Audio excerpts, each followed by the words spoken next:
So this is another question that Paul asks in this chapter. So he says in verse 14, sin has no dominion over you. Okay, so no dominion. Very important. Has no dominion over you because you are not under law but under grace. What then? Are we to sin because we are not under law but under grace? All right, so go back to verse 1 if you would.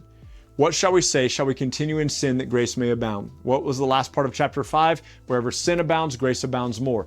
The foolish people are going, well, if every time I sin, it shows God's grace, I'll sin more. Paul goes, that's stupid. That's foolish.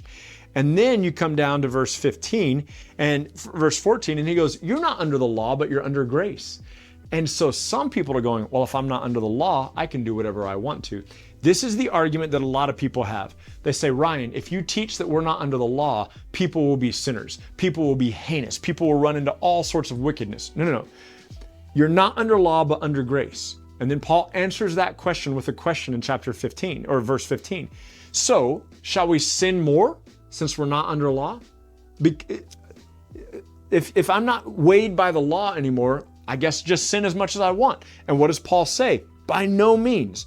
Being under grace does not entitle you to sin more. That's not the opportunity. You don't go, well, I'm free from the law, so I'll sin as much as I want to. Paul goes, no, that's not the mindset.